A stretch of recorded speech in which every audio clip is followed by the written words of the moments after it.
Hey everyone, it's Becky. So I don't know about you, but sandbox mode was pretty overwhelming for me when House Super 2 first came out, just because the developers gave us literally all the tools that they use when they create houses, so it was a lot of stuff, and definitely don't really know how to use all the tools properly right away. It's been quite a few months now since House Super 2 came out though, and I would say I am pretty good at doing things, getting creative with everything. So I thought I would start a little bit of a series where I share a variety of tips and tricks for using sandbox mode on House Flipper 2. So I just have a little blank property here that I'm going to use to share some of my tips and tricks with you. I have 10 things to share with you in this video, and I would like to continue to do videos like this in the future where I share more things as I think of them. So tip number 1 is using the transform tool to make things look more lived in. So for example, things like bookshelves, if you want to just give it a little extra something, then I'm just going to get this random book here. You can use V and change the orientation. Stack up a few, and then like your last one here, if you want it to kind of be like leaning over a little bit, like it probably would be. Books really can't stand up that way by themselves. These are just like little things you can do. And then you can also do things like if you want to have a little fruit bowl, you can obviously only kind of like barely place them in, like apples won't even go into this. But if you put a variety of apples on the side there, you can move them right over into it. Make sure you turn them around a little bit, rotate them so they're not all perfect. And then you can kind of make your own little custom fruit bowl. I feel like things like this just go a long way in making your properties look a lot more appealing and not so basic, doing the basic placing of things. I don't know where to put this last one. It's kind of full in here. Always make sure it's not like falling off the side there, kind of going through the bowl. There we go. See, I just made a custom little fruit bowl. Okay, so my second tip is more for people that are posting on Mod.io and everything, their jobs and their properties. If you didn't know, you can press H on your keyboard and have all the different controls and stuff be off the screen, so it's a nice clean picture that you can take. And then I just press print screen on my keyboard, and I have my own little private Discord channel that I just have a little section for to post all my screenshots, so it's just an easy spot for me to have them and then save on my computer. You can always crop things afterwards, and then you can just have really nice pictures to post onto Mod.io. I think it's really important to have those like good pictures and everything, just to have it be a little more visually appealing and have people want to subscribe to your property. So for example, these are the pictures that I posted for my latest last day of school job that I posted. You can always like get a good angle of things like I did here to get a closer view of this table. And just like aerial shots and everything. I just think it's important and makes people really want to view your property. Your main picture that they're going to click on first is definitely super important, so make sure that's a good one. Tip number 3, also relating to posting your properties on Mod.io and making it look good when people download the property and get onto it. If you go into edit land borders before you upload it, you'll see this little guy right here.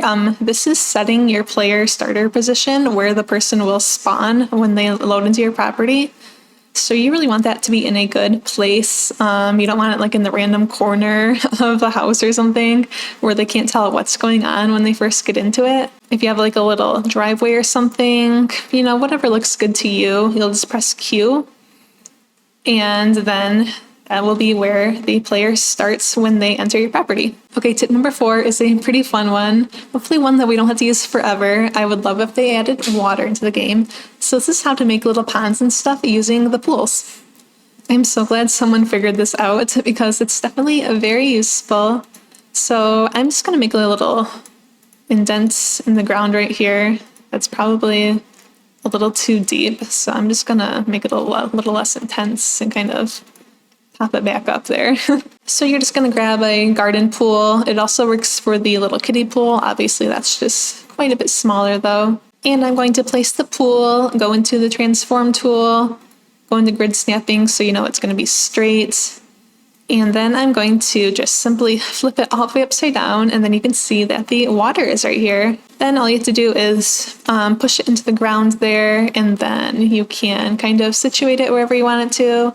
If you made the little indent in the ground there to make it look like a pond, then you'll just set it down into there, just kind of manipulate it how you want it to.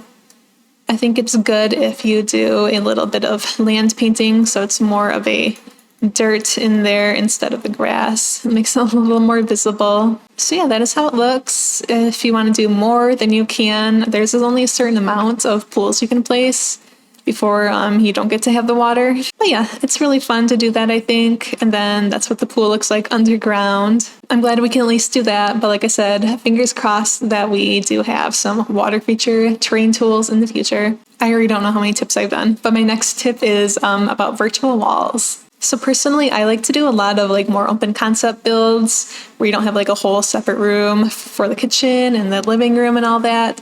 But especially for jobs, I think it's important to try to set the virtual walls. So if this was an actual full box house, it would be a little bit easier for me. So let's just make it a whole box right now real quick. So if you want to say that over here, you have a little kitchen area and over here is the living room area. But for like the job, you want to make sure they can kind of see the different things you want to do for the living room as opposed to the kitchen. Then you can literally just place this virtual wall here right in the middle. So that placed down a wall here, and it kind of helps you differentiate all your stains and dirt and trash. It'll show the player only the ones in here on this side of the virtual wall. And if you cross over to here, it will only show them what they have right here. So like I said, that's good for your more open concept house where you still want to try and divide it up a little for the player to make it a little easier. It is dark in here. I need some windows. But my next tip is Vacuumable dirt. I feel like that's a little more hidden in the game. So you go to stains and dirt, and then you can press Q, and it kind of opens this menu. I think this mode here is a little harder to scroll around through the dirt in. So I always do like to be in this menu a little more. But if you go down right here, this is the Vacuumable dirt section. So you can toggle that, and then it gives you a variety of different items here. So there is like flower petals. I also really like the chips. Where's the chips? Those are coffee beans. Okay, these are the little chips.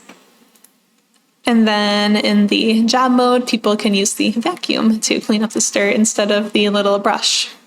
I don't know. I feel like that's a little more obscure to get to. If you don't really notice that, then you don't know how to get to those.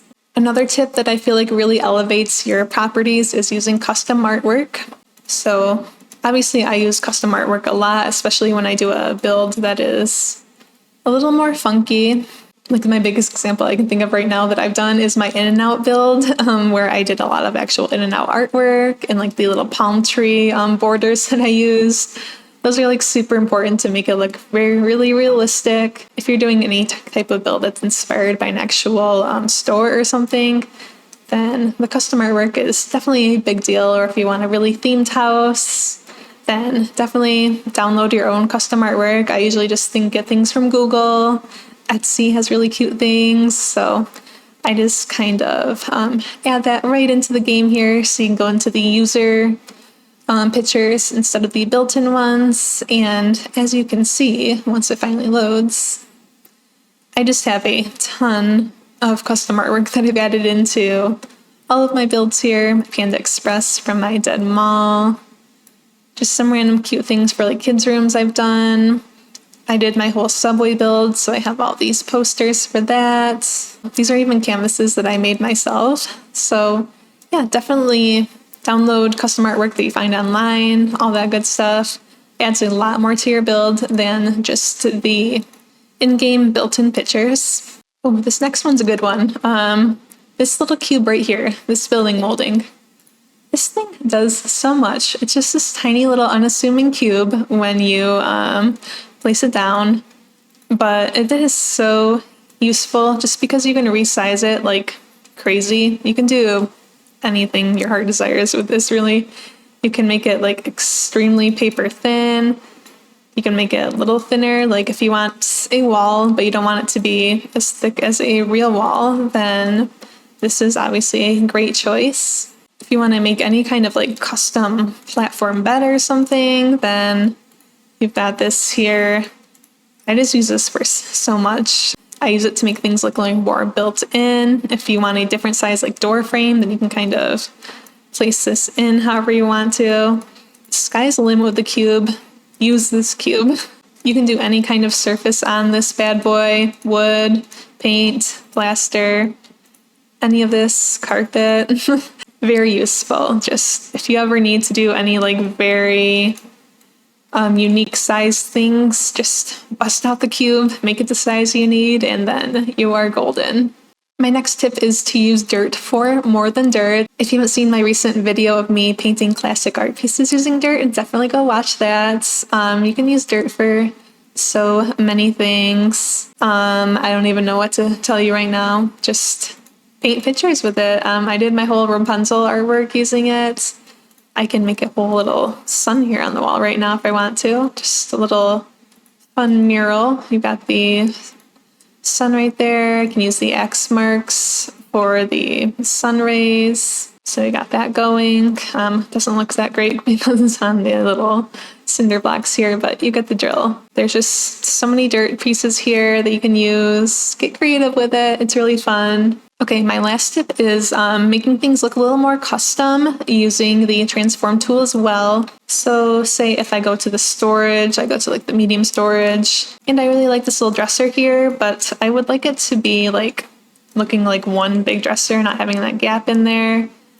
Then you can just use the transform tool, and I won't use grid snappings, but you can place them together to make it look like one cabinet right here. And then honestly, you can do that for basically anything if you want to. These are just fans. They don't have a light in them, but if you want to put a little light in it, then I would just maybe use one of these smaller ones here, and then you can use the transform tool and pop that like right here, like where a light would be on the fan. Just kind of place it there in the middle, and then you can turn it on, and you've got a lit up fan instead of just a plain fan. The sky is the limit with the transform tool. You can do whatever you want with it to put things anywhere you want. So yeah, that's my first set of 10 tips and tricks that you can use next time you're building a fun property in House Flipper 2 sandbox mode. If you have any fun tricks you've learned, please let us know in the comments below. We can all learn from each other. I think it's really fun to share these ideas. Definitely love Mod.io for that and seeing what people come up with there. Definitely some very creative and cool ideas. So thank you guys so much for watching this video, and I will talk to you soon. Bye!